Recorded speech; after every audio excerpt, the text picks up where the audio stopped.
Welcome to the Daily Coffee Pro by Mapper Forward, friends.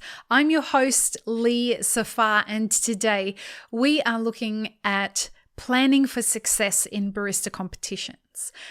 This is episode 4 of a 5-part series, and we are going to look at all the different ways that you can achieve success, no matter whether you win or not. So let's go. This podcast is brought to you by Mapper Forward's new Patreon community, the Global Coffee Think Tank. Check the show notes or head to patreon.com/mapperforward to find out how you can become a member today. So when we enter barista competitions, and heads up, I've never entered barista competitions, so take it with a grain of salt, I guess, when I say winning isn't everything. I'm not a hyper-competitive person. I'm not a competitive person at all. So I look for all different levels of success whenever I do anything, and barista competition should be no different.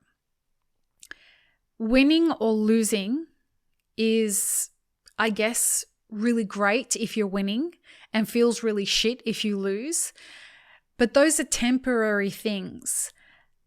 It's really important to understand what the other markers of success are when you are going on this endeavor, if you want to do it well. And there are so many things that you could define as success if you focus on having a great plan and strategy for what this journey will return on your investment.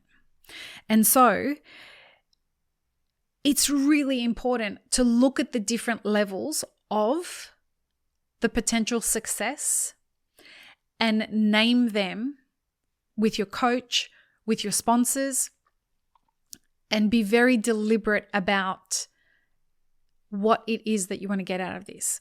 The way that I do that with all of my clients in anything that we do, whether it's just a meeting or whether it's planning a business strategy or putting on a workshop, whenever we have webinars, we always start with one question.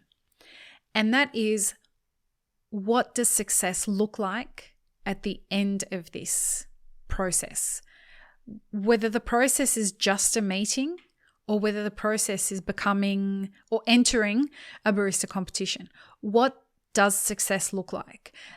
And don't tie it back to just one thing. So success isn't necessarily winning or losing. It can be one success marker, but have a variety of success markers that encompass what the different successes are for all the stakeholders that are involved in your team. So what is a success marker for each of your sponsors? What is a success marker for your coach? What is a success marker for your employer? What are your own personal success markers as a competitor? What about the producer whose coffee you're using? What is their success marker?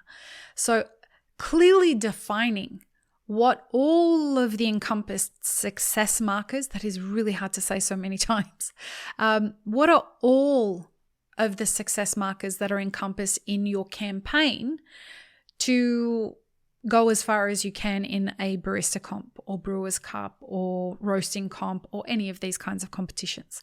What are the success markers? The next thing that's important to do in planning for a successful campaign is to know how you will measure that success.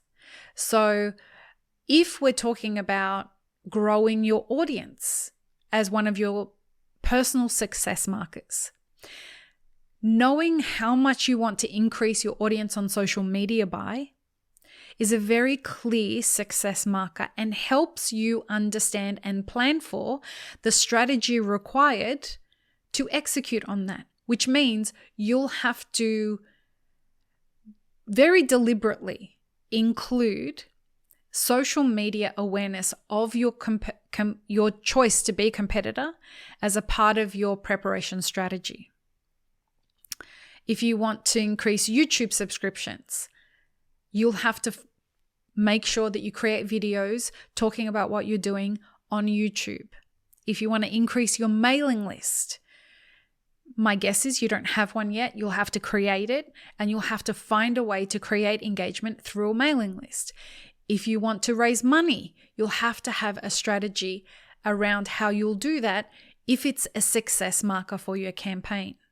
So by clearly understanding what your success markers are and how you'll measure them are going to be imperative to planning for a successful campaign, whether you win or lose in your endeavors. The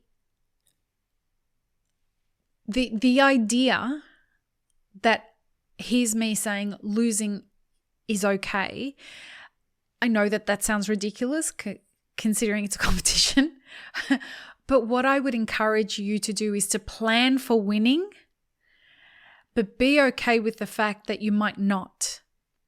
And so it's important to plan to celebrate no matter the outcome, because you not ticking off that success marker as the champion has everyone in your team will feel that loss. But these people helped you get there. And so it's important for you to celebrate your efforts and their efforts and all the resources invested in getting you to however far it is that you got, whether it's to the finals of the regionals or not even the finals of the regionals. Anybody that helped you get there, even if it's just you and the person who drove you to that competition, find a way to celebrate the success. And the final point I want to mention is have a support staff. Have people that support you no matter whether you tick off all of your success markers or not. Being well prepared isn't just going through a routine. And of course, I didn't mention any of that stuff in all of this, but that's the stuff that there's plenty of information out there on how to prepare your routine and what music to use and what equipment to use and what coffee to use. Sure, do all of that. That's the easy, hard work. This is the hard work. Having a support staff that you can plan with them. Okay, what are we going to do if we don't achieve the ultimate win that we're looking for? How are we going to deal with those emotions? And how will we not win with grace, as well as how will we win with grace?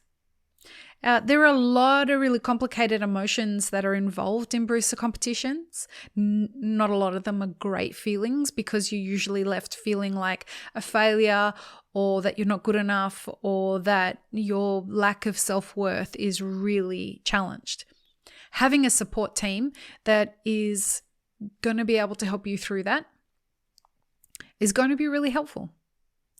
But please remember, all of these things that are going to happen through the planning process, no matter what the outcome is, will help you become a better human, a better employee, a better business owner at the end of this process if you put the work into planning well for it.